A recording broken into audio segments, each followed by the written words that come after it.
તો રાજકોટમાં કોંગ્રેસ નેતા મહેશ રાજપૂતના આક્ષેપ છે બિલ્ડરો ભાજપના નેતાઓને લાભ આપવા નિર્ણય લેવામાં આવે છે। અંડરપાસ બને તો ટ્રાફિકની સમસ્યા 100% હલ થઈ જાય। માધાપર ચોકડી પાસે જમીન અને બિલ્ડિંગનું કામ ચાલી રહ્યું છે। 7 બિલ્ડરો કોર્પોરેશનના પદાધિકારીઓના કામ ચાલે છે। પદાધિકારી અને બિલ્ડરોને લાભ અપાવવા માટે નિર્ણય ન લેવા જોઈએ। પાણીની આ રાજકોટની જનતાએ ભોગવી રહી છે ત્યારે હવે અંડરબ્રિજની વાત આવી તો અંડરબ્રિજને પણ કેન્સલ કરો તો આટલા સમયથી તમે રૂપિયા ત્યાં કોન્ટ્રાક્ટરને આપી દીધા।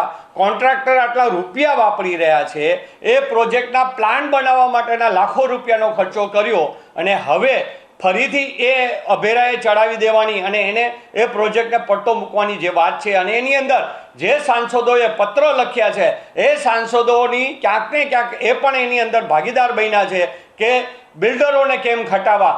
આજે જે આપના મીડિયાના માધ્યમ દ્વારા મને પણ જાણવા મળ્યું કે રામભાઈ મોખરિયાએ એવું કીધું કે ભાઈ હું તો લોકોની સમસ્યા માટે પાણી સમસ્યા માટે મેં આ પત્ર લખ્યો હતો।